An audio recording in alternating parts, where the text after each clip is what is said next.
let's talk about grades in general, because some school districts in California have decided that they are going to ditch the A through F system and instead move towards more progressive grades that would allow students to be graded on whether or not they mastered certain.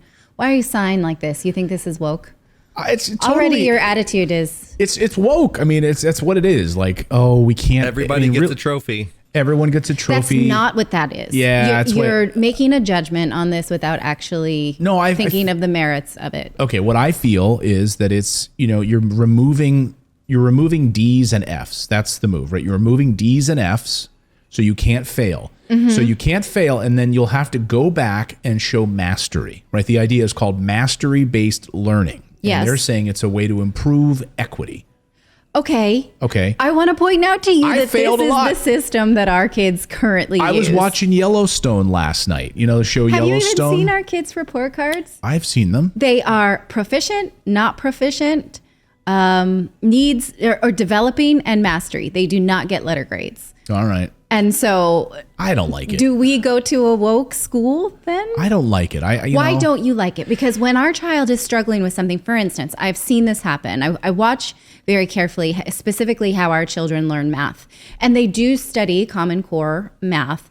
And Common Core math is graded not on the answer you get, but how you got around to that answer. So I will see many times that my child has the final answer is wrong because one of the steps, they made some mistake somewhere, like you subtracted this wrong. Like maybe you took 9 from 2 and you got 9 instead of 7 or something, like some small mistake that then leads them to the wrong answer because there was an error inside the steps, and they don't get it wrong. The teacher understands, like, this is the step you got wrong, so it's not wrong, but you took all the right steps. So then they will still be graded the fact that they understand the concept. They're not failed on a small mistake like this. And if they constantly are making those mistakes, then they let them try again because you have no proficiency with the subject. So go ahead. What's so wrong with that? It's wrong because that's not how we as a society operate. Yes, it absolutely is. In the workplace, if you fail at something, you can try again. Okay, in the workplace. Yes, in life in general. No, absolutely. You can fail at something and try again. Last night, Ava was playing Super Mario Brothers, right? And she's like, "Oh, Daddy, it was so frustrating. I died, and I had to start all over again." I'm like, "Sorry, that's just you got to get better at it. That is absolutely go back and start over again. That's what this is. Well, how's that different than getting a failed grade? Like, okay, you got an F on this test. It's the same as you try better next time. You're not proficient in it, so do it again. But getting rid of failure, like, okay, you can get an A through C, but you can't have a D failure or an F. Is finite. It means you're done, right? You failed. You don't. And how many kids then would be like, well, I'm not going to pass this? That's not at all. Why is failure finite? In the school system, absolutely, that's how it works. No. Like if you're skiing, for instance, right? Like okay, we're talking about grades though. When you fail something, for instance, unit-based learning, where you have, let's say in the first semester, you're going to do math lessons, unit 1 through 10. And if you fail module 1, the school still moves you on to module 2, even if you failed. In this system, if you fail module 1, you don't move up to module 2 because that's wasting everybody's time. So you do again module 1 because you are not proficient. And the problem, this was the big problem with No Child Left Behind, is that it only was interested in raising test scores and raising grades, but there's no standards for grading, especially you could get one 4th grade teacher who grades on a curve and the other one doesn't. You could get one 4th grade teacher who rarely gives Fs and one that's totally fine to give Fs. And it's the luck of the draw, and it's not at all interested in you learning. Anytime learning is scaled to this massive size, right? Some things are going to fall through the cracks, but the point behind this is to make sure that people are graded on something that it's not like you fail, but we're still moving on to module 2, even though you can't do module 1. That person's going to be behind forever. But does that person still progress? So let's say for me, when I was in school, algebra was majorly hard for me. Would I have still gone to my senior year? I just would not have taken algebra with me, and I still would have had to keep taking that until I You wouldn't progress until you were ready for it under this under this type of learning system. And when you say progress, you mean to the next grade? Like you can't go into the next grade. You can't go. Right. You're going to have to stay with wherever you are in the learning system. Yeah. Well, I mean, to me, it makes sense. It doesn't sound like, it sounds like semantics. It sounds like they're still pretty much the same system. They're just not showing it as an F. They're showing it as a different word. Right. And also, let me just highlight what's happening specifically at these schools. Okay. Because this is why I brought this up. Los Angeles Unified School District, Oakland, Sacramento, and other districts are considering phasing out grades below a C for high school students. So if a student fails a test, now this is high school, this isn't little kids. And I see some people in the chat saying, like little kids, it condemns the mind of a small child to, like Greer says, reside, then I'll never make it, I'm a failure, which I don't agree with. I absolutely agree with that. It condemns them to failure for the rest of their life. Like I got D's, right? If I got a D you in also something, have you have so much, like, you also are a really confident and handsome person. And you had charisma as a child. And how many people do not? How many times have you heard me say at like our teacher conferences, especially for our boy, is don't discourage him. Whatever is hard for him, he keeps trying, right? But young boys specifically boys, right, are more prone to be discouraged in lower grades because they don't develop as fast as girls, and girls usually can sit still longer and master the subjects faster, and they start to think of themselves as failures. And then by the time they get into middle school, they're so discouraged by the academic system that they just sort of give up. I mean, there's this great book that Raising Cain, that I think everyone with adolescent or, below boys should read. And there was this one therapist who's like, how are the boys that you're dealing with? She's like, oh, the adage, got discouraged as a young child, gave up, smokes a lot of weed now. So for you to say I had D's and F's and I was fine is ignoring the fact that you also have supportive parents and a good work ethic and the privilege of being charismatic and popular. All right. Well, I mean, so don't say those things. All right. Well, here's in the piece. With so many students languishing academically after a year of distance learning, districts are dropping D's and F's as a way to help students who had been most impacted by the pandemic, especially Black, Latino, and low-income students. So, okay, I don't know. Why not go all in then? You're going to have A, B, and C, but then you're going to get rid of D's I have and F's. I have no idea I just why don't keep that. A, B, and C at all. That's not typically how this grading system works. Well, it's usually... that's my point. You're just going to get rid of the failure section of this. So is that what it says? I thought that then you're going honestly, back. Oh, you didn't do the homework? Oh. That's not what That's a failure. You didn't read the news? It didn't say it's keeping A, B, and C. I'm going to give you a D for your homework on this. How does that feel? I feel like a lot of this falls on. Now, I know that the teachers are, they're not paid well and all the other stuff, which is a contributing factor. But I feel like a lot of this falls on the teacher because they aren't like a lot of them, if a kid is unruly or hyper or whatever, they want to medicate them and get them on Ritalin and all this other stuff, and it's like they're not really teaching them. They're not inspiring these kids to do this stuff. And I feel like manipulating the grade system is not the answer. You need to manipulate the educational process itself, like what the teachers are able to do, like pay them and take care of their resources and stuff so that they actually enjoy being a teacher, and it's not a constant struggle financially for them to have all that stress and then take that into the schools. So I feel like this is just a way to take it off of the teachers and make it like, okay, we'll make it look better than it is. Perhaps, but then you will still be able to quantify who is not actually moving up in the curriculum. That's not, and I don't see anywhere in here that it says that A, B, and C will be kept. Yeah, it's right as there. As part of the system. Show me.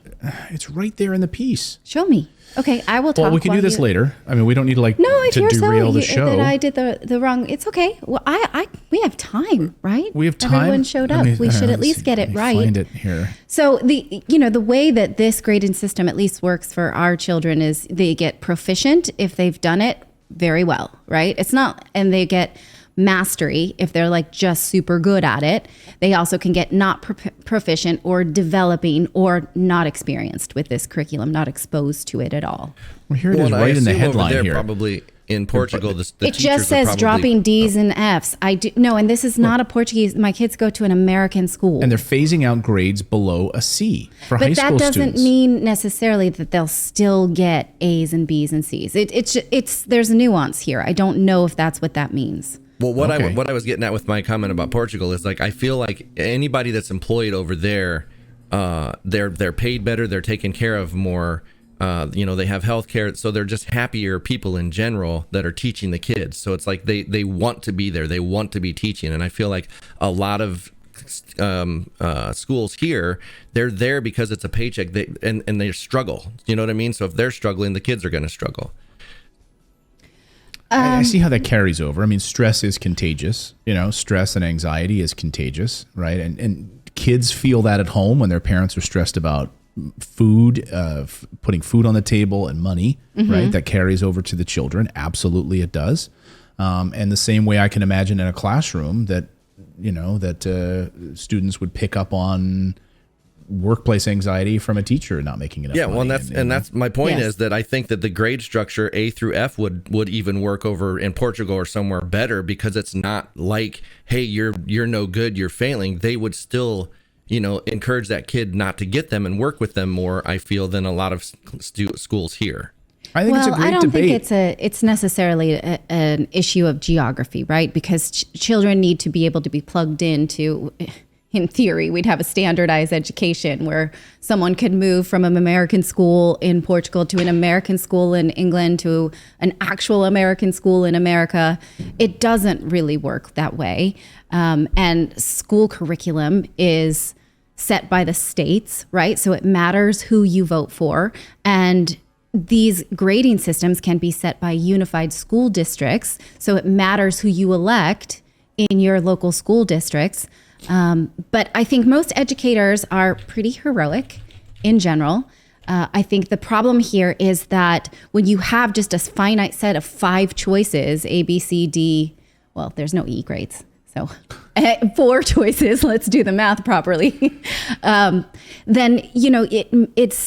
it's too subjective the way that like one teacher grades versus the other. At least everyone can agree someone is proficient or not at this. And you can have a team of people who then can, it sets a lot more focus on the individual child. Unfortunately, that will be more work. I like what people are saying in the chat. There's a lot of debate about it. Some saying they agree with Natalie on this. Some saying they agree with me on this. I'm saying, look, I think there's a good... I have not seen anybody saying they agree with me. Well, I'll search for, there's a lot of people saying, how many people agree with me on this? I'm just saying, like, I think having grades is a good way, I think but then why is there a movement away from standardized tests? Mr. Vice President, I'm speaking. Here's Eric Hoover. He says the issue, $5 super chat, the issue is that by adjusting the grade system is it's lowering the standards for schools. Education must be geared towards students, not curriculum. But when the grade system is there, it incentivizes teachers to teach 2 grades and 2 tests, which does not necessarily mean better learning. I saw somebody else in the chat say it's hard to learn. I think it was Drew. I think it scrolled by. It's very hard to learn when you're poor, or it's very hard to study when you're poor. Okay. I'd like you to elaborate on that. And I can totally see what you're saying, Natalie, that would be a good system, but I feel like that system is inherently, it's just not going to work in the United States because But then you are defending a system that exists now, which also still doesn't work, right? Right. Well, yeah, that's what I'm saying. Like the system as a whole, like the whole educational system is broken. And so changing this stuff is not going to help it. It's like a Band-Aid. It's like they're trying to figure out what can we do to make this better? Well, let's change the grading system. Well, that's not what it is. Yes. Cher Marie says, I hate the testing system. It mostly tests the teachers. My daughter and her husband are both school teachers in Ohio. Yeah. Okay, I'm going to give you guys book reports then again. If you're... Here we go. Let me get my notebook out.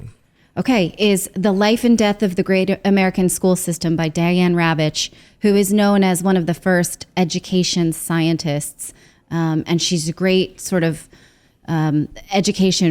historian of education is specifically, let's see if I can find the title. What is her name? Diane Ravitch, Ravitch. And the book is The Life and Death of the American School System. Specifically how education is not something that you can quantify. And we think that that is the case. Yes, that is the book. We think that's the case because that's how it's always been done. And it disadvantages children by thinking of it as just like something you can pigeonhole. And if you think of it, students and human beings were never meant to sit in one place and have information dumped inside of their head. Right. We are natural apprentices. And an educational system that honors that learning as a human should be as an apprentice. That's the way that we all learn best. Whether you think you're one of those, like, you take those educational tests. You know, I took one once that said, you work best when there's music in the background or whatever, which I don't. I hate music in the background when I'm concentrating on something, right? It's if we're going to take into account that all of us need sort of hands-on learning, then there's Grover. then we need an educational system that is not based on boxes in this. Well, and that's the thing. Like, I feel like the biggest problem with the educational system is kids don't fit in those boxes, and they want to force them in. And if they don't fit, they medicate them. And I think that's one of the biggest problems is like, if it is not catering the education for the child. Like, for instance, my niece, she did not like to wear shoes, and she liked to sit under her desk, and teachers would not let her do it. And it's like, that's how she learned. That's where she was comfortable. So teachers need to be more adaptive to kids in their learning processes, instead of like saying, okay, if you don't fit in this box, here's Ritalin.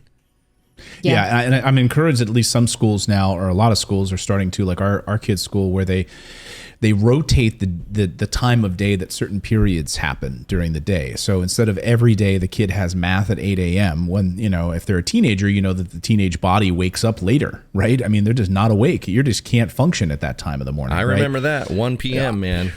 Yeah. I mean, it was like, I'm good to go like around 10 a.m. Like, yeah, that's when I'm at my best. So if you have math every day at 8 a.m., you are always exposed to that subject at your worst hour. Now they rotate them. So now you might have art at 8 a.m. Monday, and Tuesday you'll have math at 8, and they rotate the time of day. So you'll get exposed to each subject in your peak learning hour at least once a week. Yeah. So it's an interesting debate. Let us know what you think about this in the chat. I think it's a good discussion.